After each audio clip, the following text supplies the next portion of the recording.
In this video, I'm going to be going over the 7 worst sports card purchases of all time and showing you what not to do. And some of these are going to blow your mind. So I have my handy dandy little iPad here. I'm going to kind of break down the math as to what I think each of these cards would sell for today, because a lot of these cards that were purchased for boatloads of money years ago, the people that own them haven't sold them just because they're worth almost nothing now. But I'm gonna go and do the math and see what each one would sell for. So let's get right into it. So the first one is the Justin Fields 101 Black Prism that sold November 17th, 2022.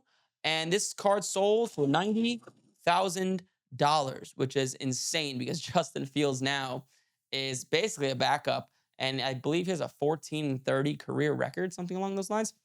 And what I did is I found the Silver Prism PSA 10 and I did the math. So in November of 2022, this card was selling for $550, and this same exact card today sells for $100.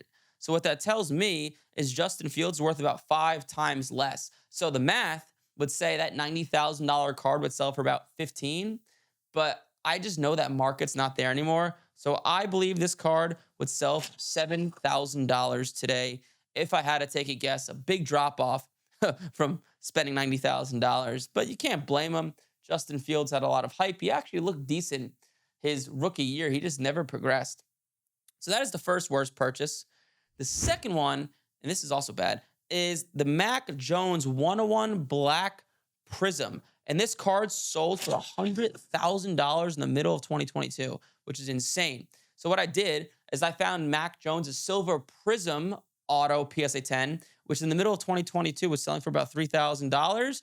And today, this is no joke, the same exact card that was once selling for $3,000 now sells for $60 to $80. Insane. So this card is worth like 40 to 50 times less than what it once was. So if I had to take a guess, I would think this card would sell for roughly $1,000 to $2,000 roughly. Maybe that. Is there anyone even wanting to spend that much money on Mac Jones? He's clearly not the player. Maybe in Alabama, maybe some Alabama collectors would. Insane what some of these people spent money on some of these cards. The next one is the Trey Lance Flawless 101 Shield Auto. And once upon a time, Trey Lance was the man. He had a big arm. He was going to San Francisco. No quarterbacks ever fail with Kyle Shanahan, obviously. And he just obviously never panned out. I remember that first game against the Bears he started and just did not look good at all. And this card sold for $132,000 in August of 2022. And I found his Silver Prism Auto, which was selling for $2,500 at the same time when this card sold. And today, the same exact card's worth about $100, $110. So if I had to do the math and take a guess based on the market and where things are at, I think this same exact card would sell for $2,500 today. Brutal loss. Can't blame the person. Who would have thought someone would fail with the Niners? But $132,000 for a player that is just absolutely not proven. I mean, I guess that guy had a lot of money, right?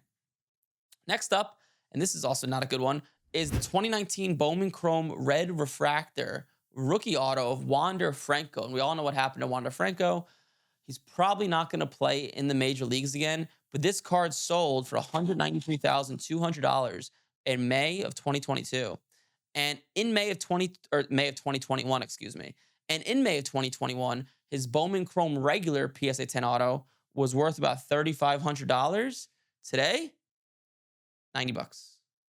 Pretty big drop off, right? It's about worth 35 times less. So if I had to take a guess what this card would sell for today, I would think about maybe $2,000 to $2,500. It could sell for $1,000, $3,000. But this, in my opinion, if you're going to take a big swing, okay, I remember Trey Lance and Fields. These were big names.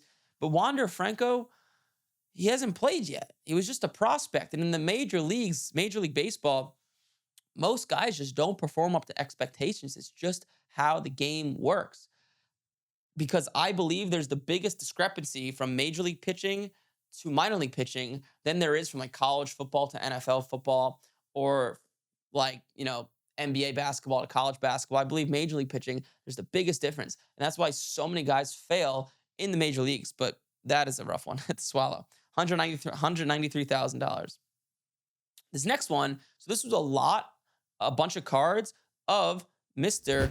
Deshaun Watson, and it was a bunch of high-end cards, and it sold for $336,000 in April of 2022. So what I did, I found his silver Prism, and in April of 2022, it was selling for about $500. Today, sells for about $20. I think he's going to be a career backup after this.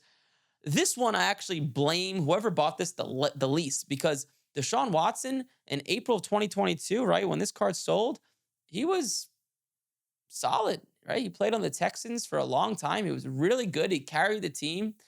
What happened to him on the Browns? Nobody knows. Maybe it got in his head that what happened to him and he had to take a year off. Nobody knows what happened to him.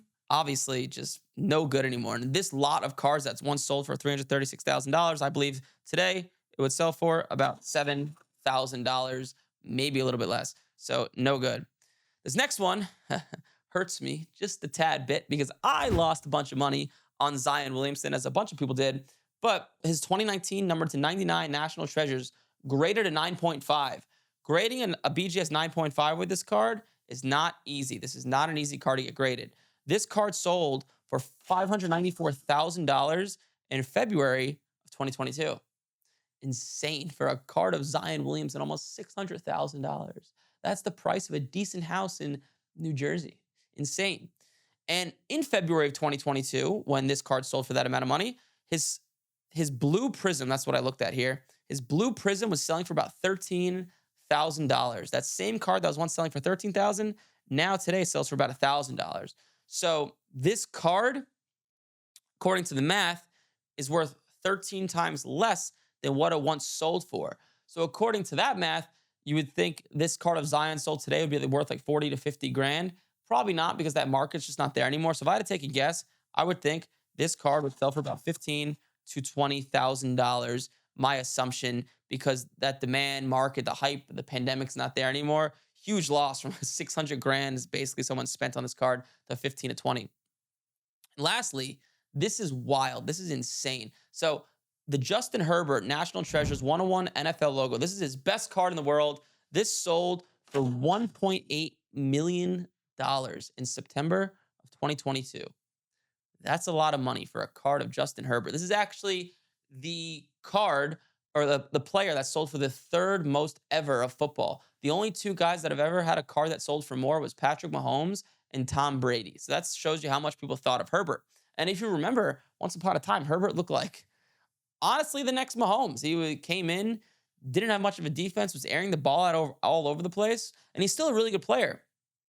But to do the math, so his silver Prism back in the day when this card sold for 1.8 mil was worth about 2,000, and today it's worth about 700. So it's worth about 30% of what it once was. So according to that math, you would think the 1.8 million card would do about 500,000 to 600,000. But just once again, knowing the market and knowing that demand and hype is just not there anymore, if I had to take a guess, I would think this card would sell for about $250,000 today. It could be a little bit less, could be a little bit more. He's still a really good player and could win a few Super Bowls with Herbert, but the hype died a little bit, right? Because he only throws the ball like 15, 20 times a game. They run the ball, play defense. Herbert quarterbacks don't air it out. So I think that killed a little bit of his hype.